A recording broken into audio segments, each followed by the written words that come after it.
Surprise! Good evening, everyone.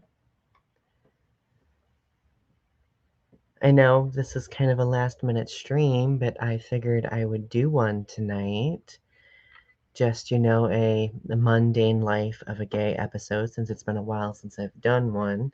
So I'll wait for a moment to see if anybody tunes in. If there's any audio problems, please let me know in the chat if anybody is available. So, it's been a busy past couple of weeks for me. Leo's here. Hello, Leo.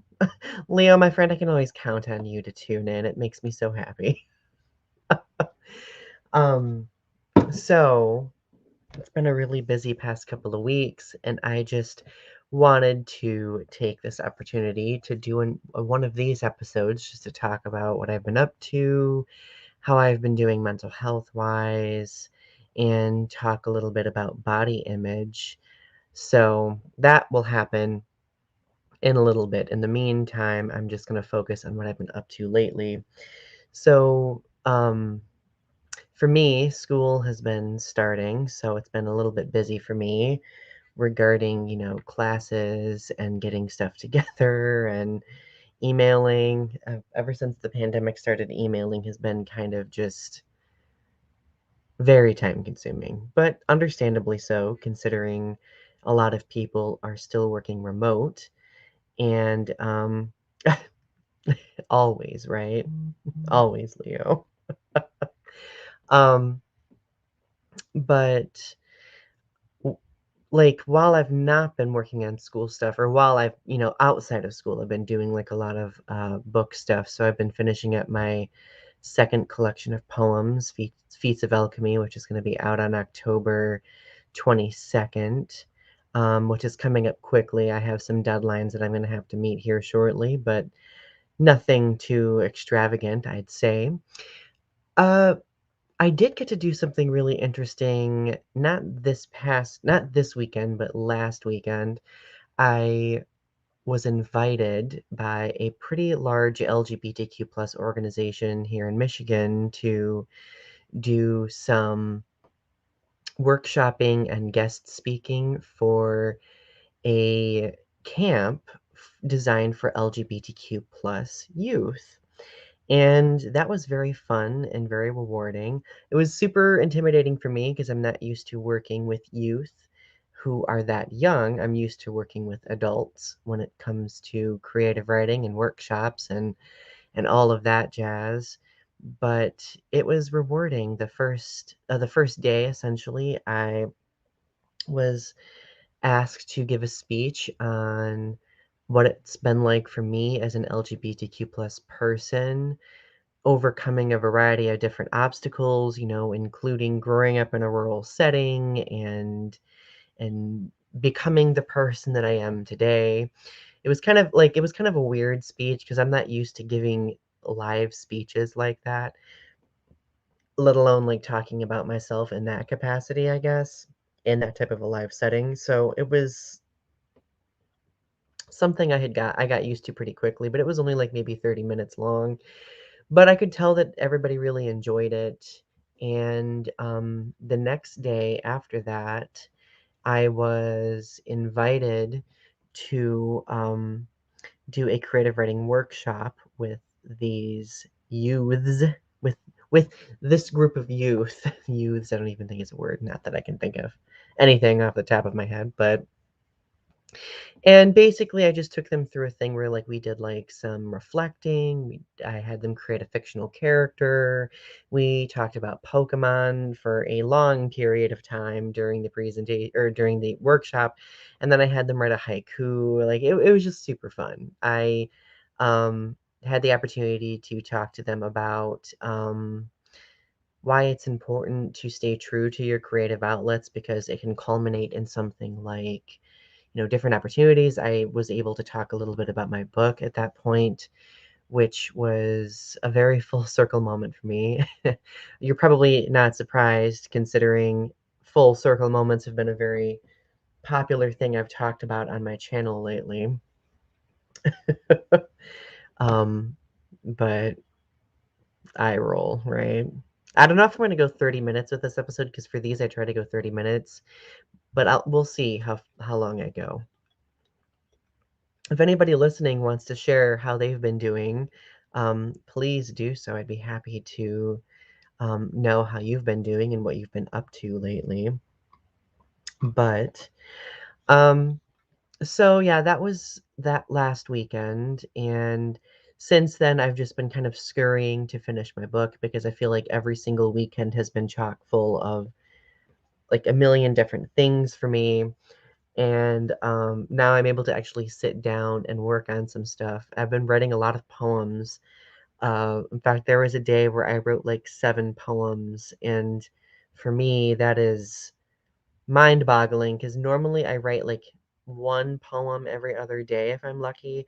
If I'm really, really lucky, I might write 1 per day. But the fact that I wrote 7 in one day was just mind-boggling to me.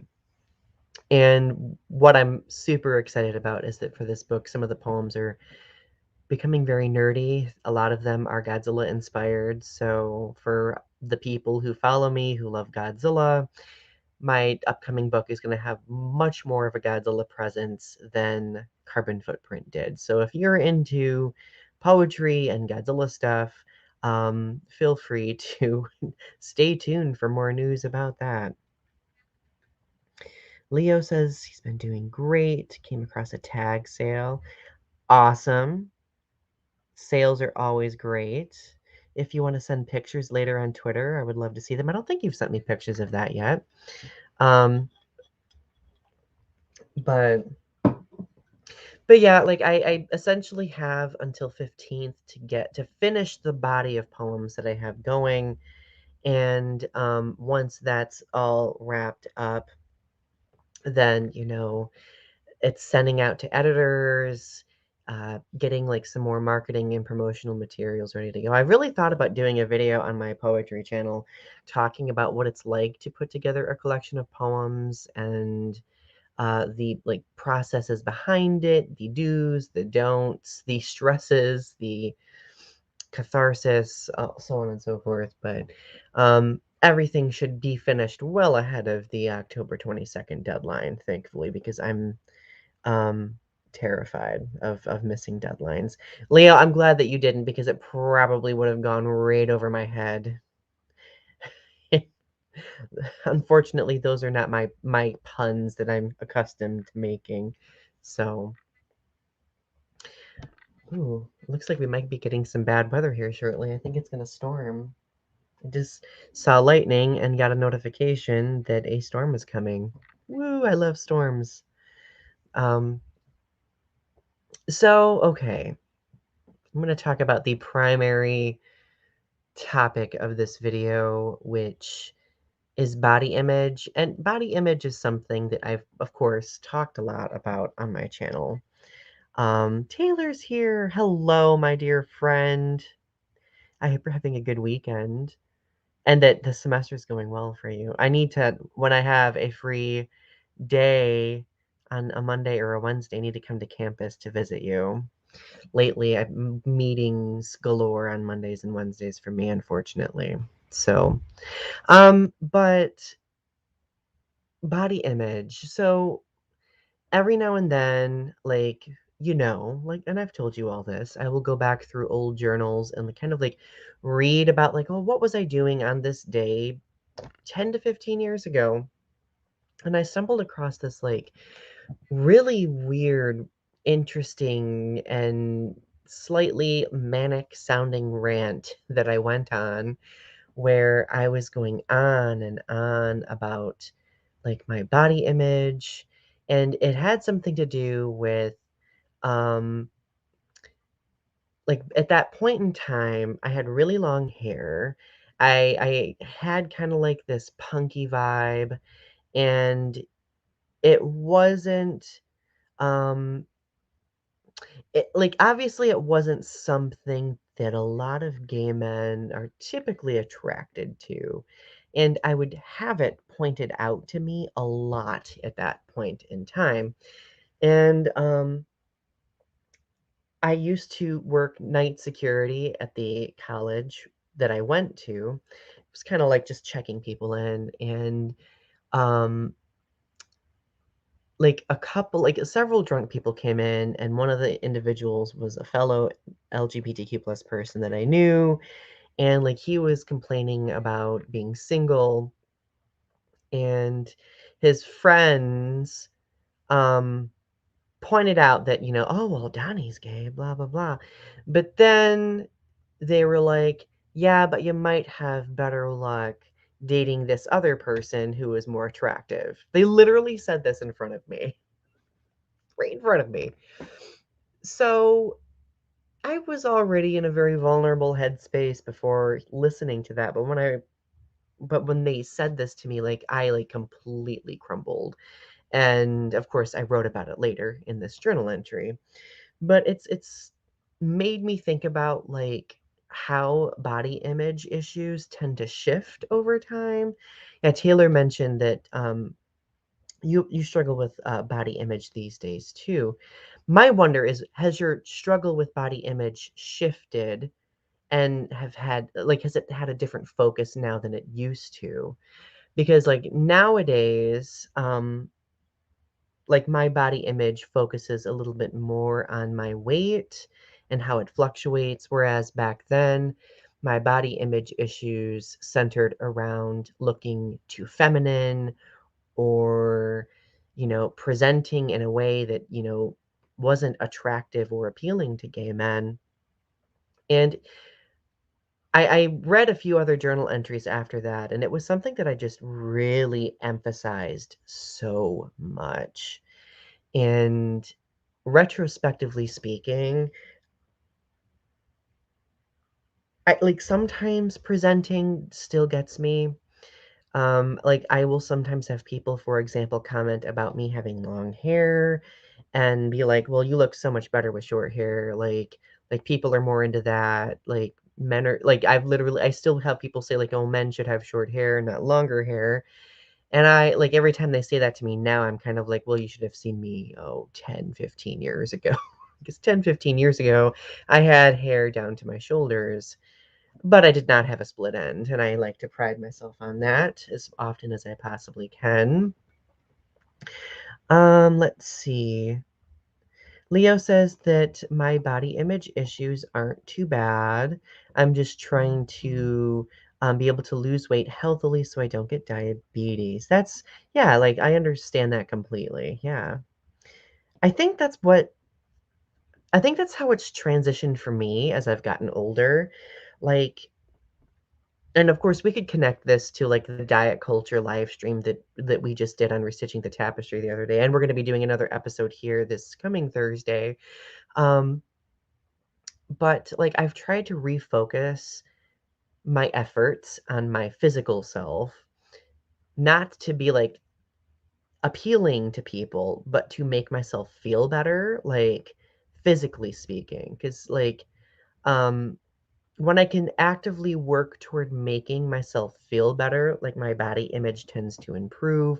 Of course, it's a very, very steep slope, because it's easy to fall into diet culture and the difficulties associated with such, or to fall victim to what other people want in you.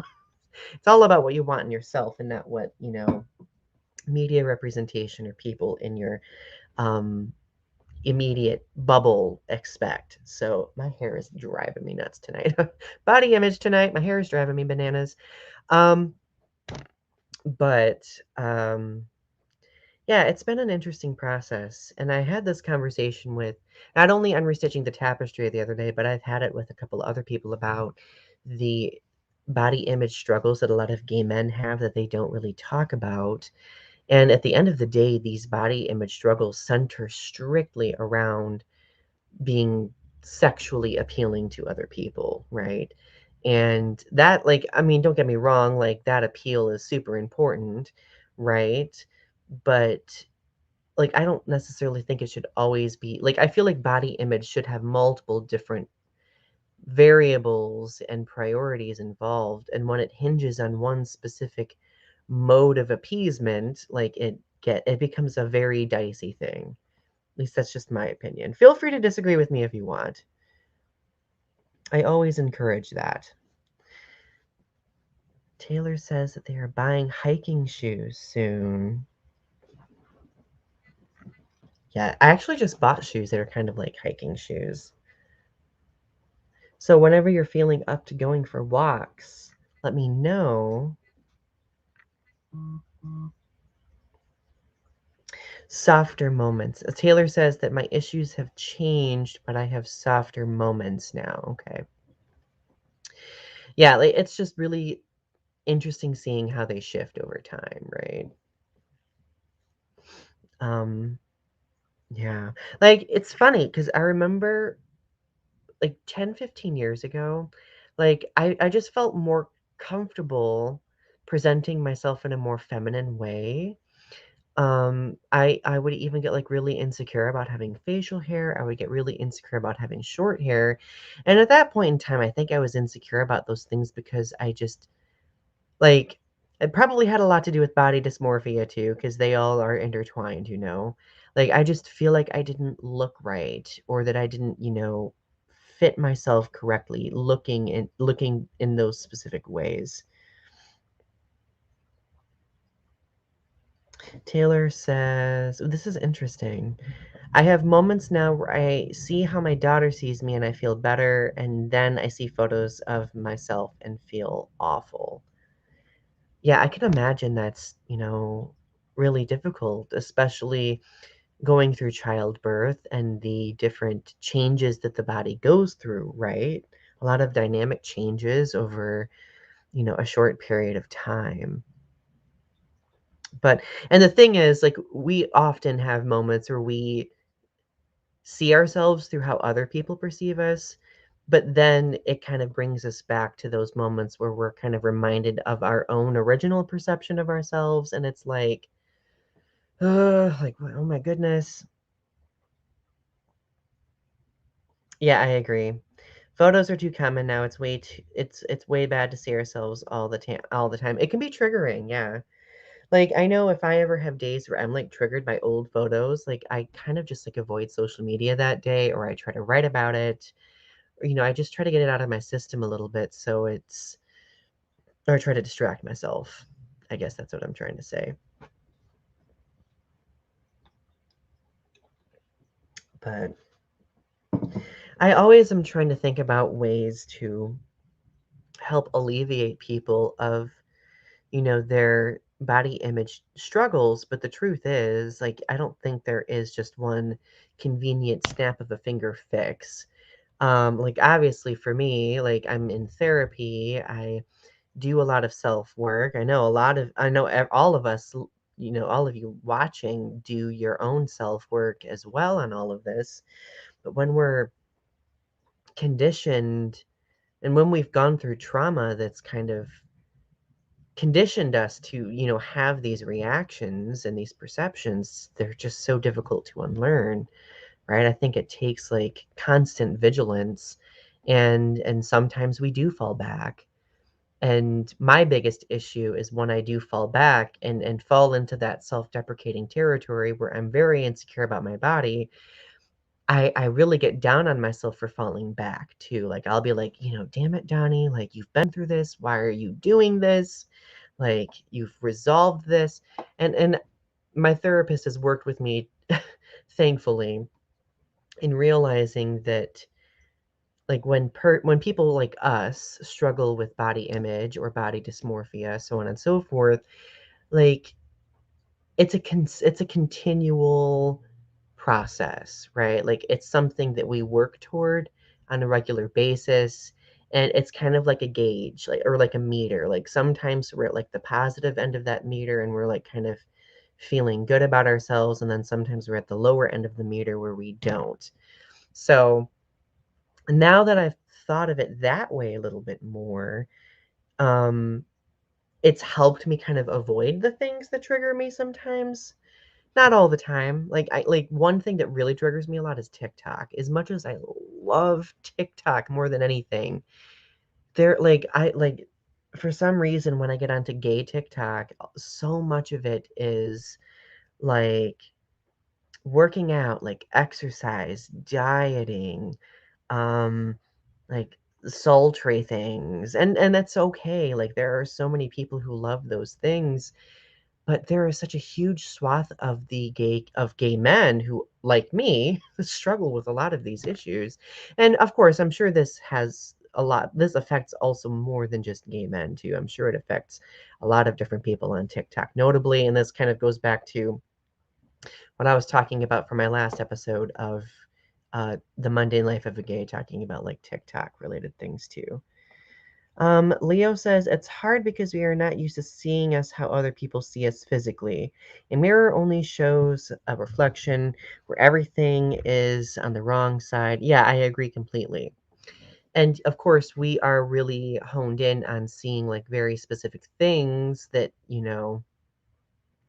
might be triggering for us, right?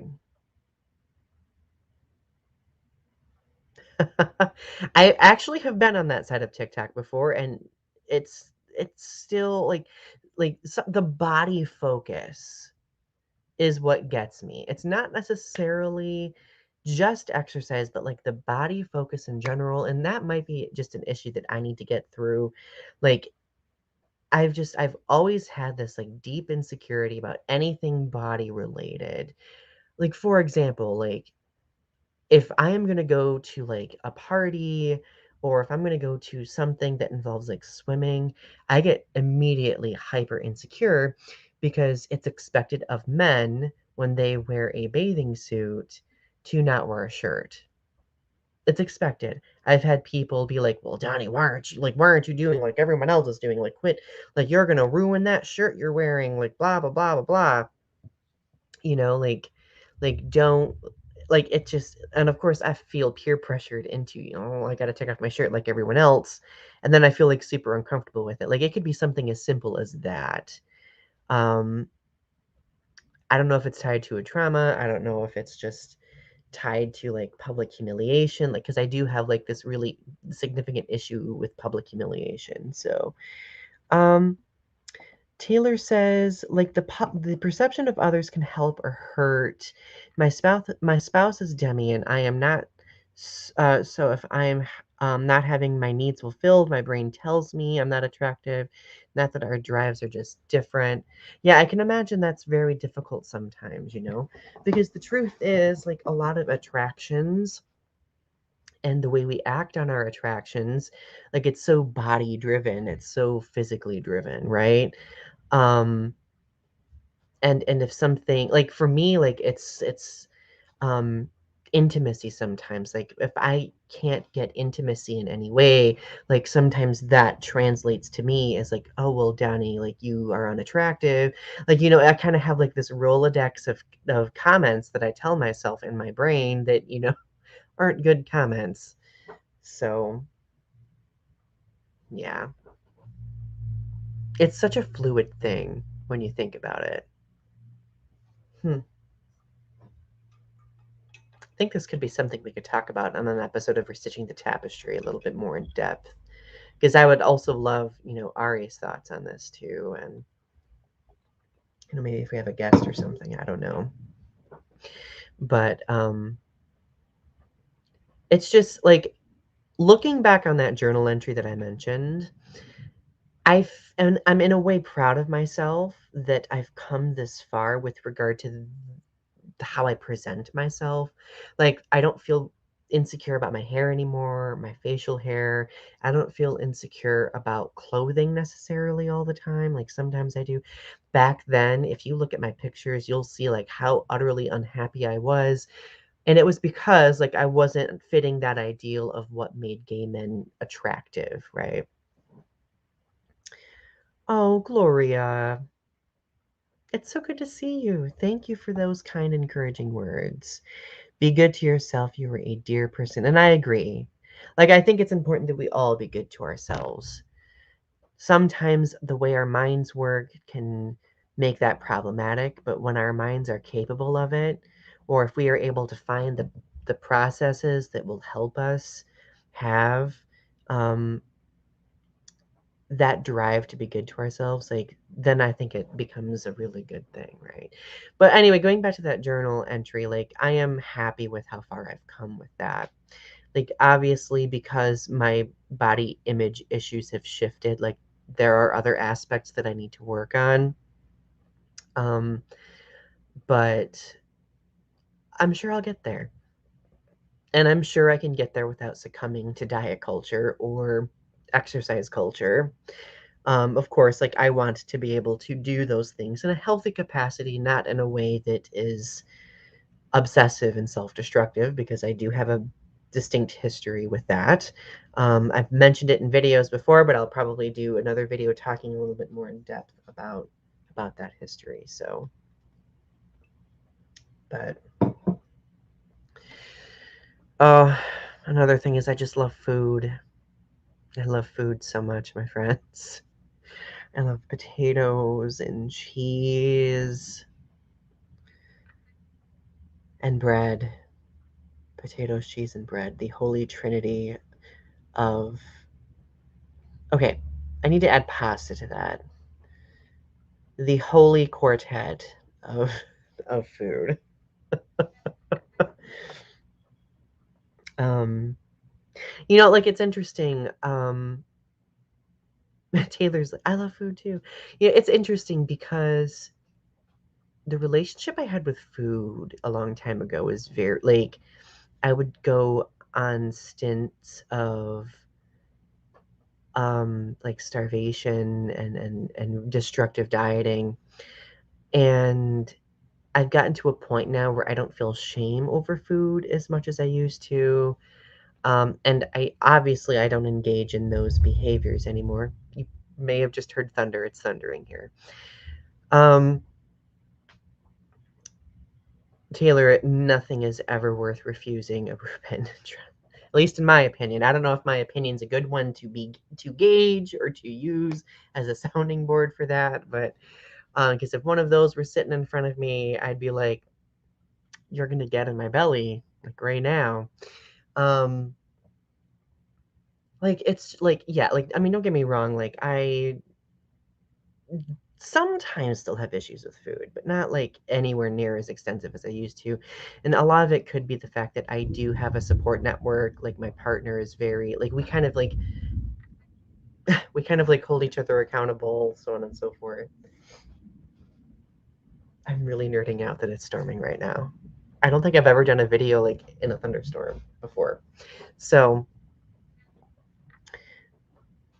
Leo says, when I finish my trauma journal, I want you to be the one of the few that have the chance to read it.